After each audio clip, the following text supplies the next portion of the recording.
Hello everyone, हम कर रहे हैं ऑर्गेनिज्म एंड पॉपुलेशन के चैप्टर को आगे कंटिन्यू। तो हम लॉजिस्टिक ग्रोथ कर रहे थे, उसमें हमारा कुछ पॉइंट्स रह गए थे ग्राफ के बारे में, तो हम वो स्टार्ट करेंगे पहले। तो लॉजिस्टिक ग्रोथ में क्या था कि अगर लिमिटेड ग्रोथ है तो क्या होगा, उनके बीच में कंपटीशन होगा और जो ज़्यादा फिट है वो एग्जिस्ट करेगा, सरवाइव करेगा, और जो फिट नहीं है वो एक्सटिंक्ट हो जाएगा। ठीक है, तो हमने ये पढ़ा था पीछे। तो आगे इस जो ग्राफ है वो कैसा आएगा उसके बारे में जानते हैं हम। ए population growing in A habitat with limited resource show initially A lag phase.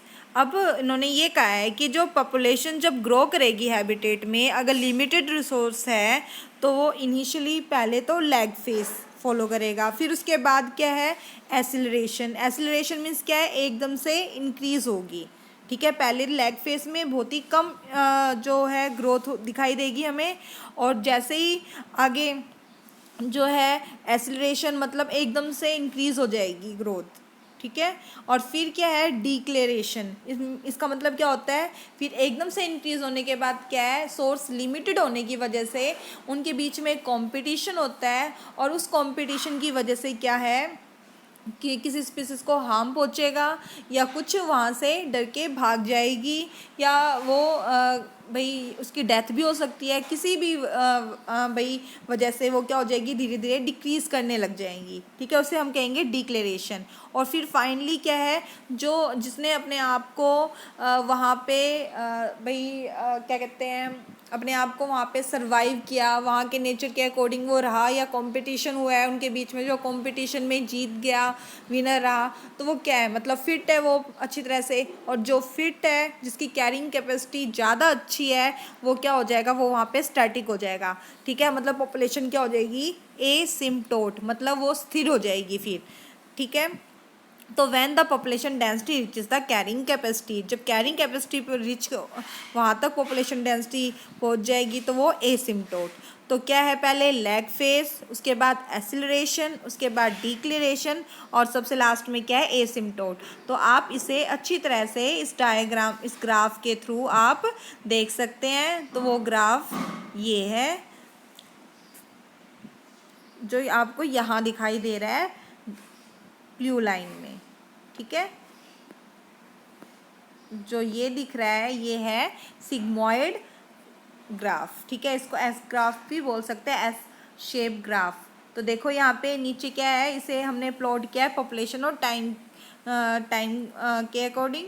तो नीचे ये जो धीरे धीरे क्या है, कम है पॉपुलेशन, ज़्यादा डेंसिटी देखने को नहीं मिल रही है टाइम के अकॉर्डिंग, तो ये लैग फेस है।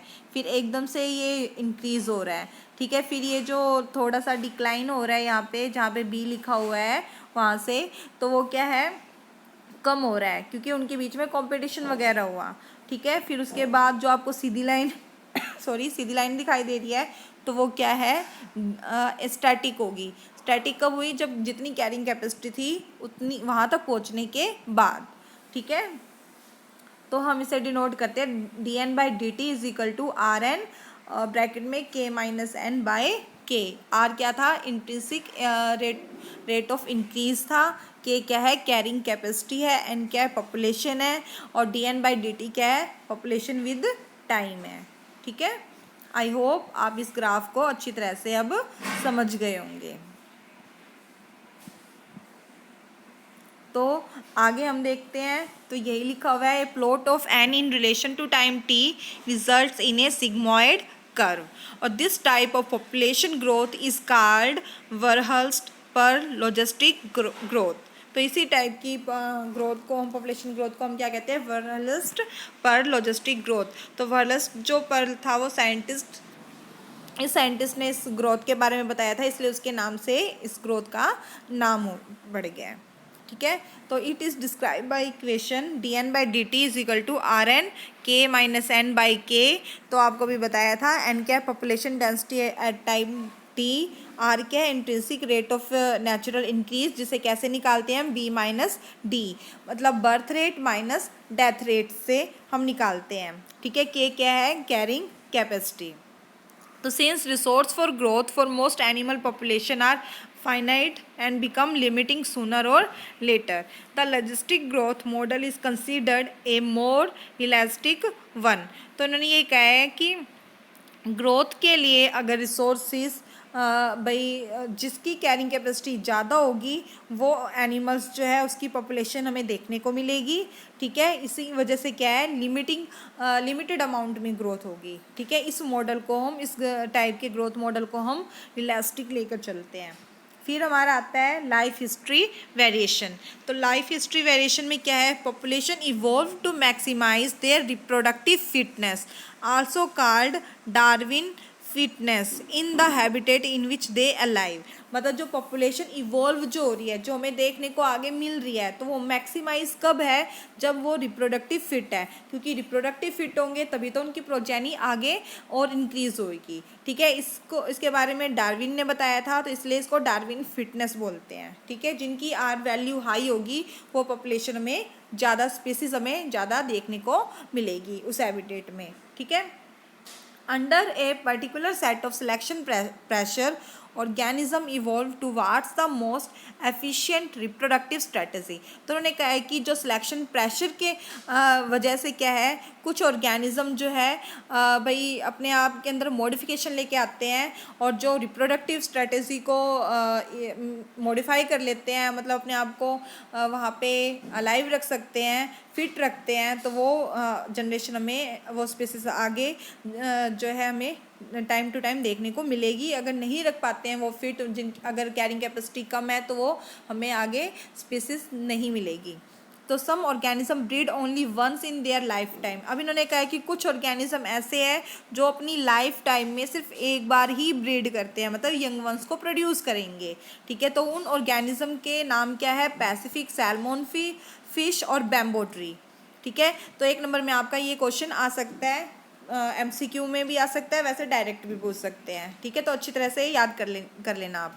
तो while other breeds many time during life time, और कई ऐसी स्पीसीज है जो अपनी लाइफ टाइम में बहुत ज़्यादा बार क्या है ब्रीड करती है, जैसे कि birds and mammals. Some produce a large number of small sized offspring. तो उन्होंने कहा है कि कुछ लार्ज नंबर में अपने ऑफस्प्रिंग को प्रोड्यूस करते हैं, पर वो स्मॉल साइज़ के होते हैं। ठीक है, तो एग्जांपल है ऑयस्टर, पैलेजिक फिश।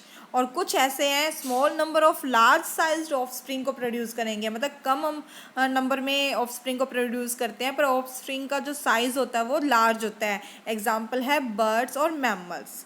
ठीक है, तो ecologist suggest that life history trait of organism have evolved in relation to the constraint imposed by the abiotic and biotic component of the habitat in which they live। तो ecologist ने क्या suggest किया है, जो life history में organism की जो trait हमें देखने को मिल रही है या जो इवोल्व हो रहे हैं, तो वो कौन से इवोल्व हो रहे हैं, जो बायोटिक और एबायोटिक में अपने आप को इम्पोज कर रहे हैं। ठीक है, वहाँ पे जो अपने आप को जिनकी कैरिंग कैपेसिटी ज़्यादा अच्छी है, जो ज़्यादा फिट है, वो हमें ज़्यादा अमाउंट में देखने को मिलेंगे। ठीक है, तो ऑर्गेनिज्म ने अपने आप को नेचर के अकॉर्डिंग अडप्ट कर लिया है, जिसकी वजह से क्या है, जो स्पीसीज हमें अभी देखने को मिल रही है वो हमें दिखाई मतलब उन्होंने अपने आप को ज़्यादा अडप्ट किया है अच्छी तरह से, तभी वो अलाइव है। और जो स्पीसीज गायब हो चुकी है, एक्सटिंक्ट हो चुकी है, उनके पीछे कारण यही है, उनकी कैरिंग कैपेसिटी ज़्यादा अच्छी नहीं थी, अब वो ज़्यादा रिप्रोडक्टिवली फिट नहीं थे, इस वजह से वो एक्सटिंक्ट हो गए। ठीक है, evolution of life history traits in different species is currently an important area of research being conducted by ecologist. तो उन्होंने कहा है कि लाइफ हिस्ट्री की इवोल्यूशन में जो अलग अलग स्पीसीज, जो डिफरेंट स्पीसीज करंटली हमें देखने को मिल रही है, तो वो क्या है, एक रिसर्च मतलब उस पर रिसर्च किया जा रहा है, कंडक्ट कर रहे हैं कि वो स्पीसीज़ जो मिल रही है उनके बारे में जाना जा रहा है। ठीक है, अब हमारा आता है पॉपुलेशन इंट्रैक्शन, वो हम नेक्स्ट वीडियो में आगे करेंगे। आई होप आप जो ग्रोथ मॉडल जो है आप समझ चुके होंगे। Thank you.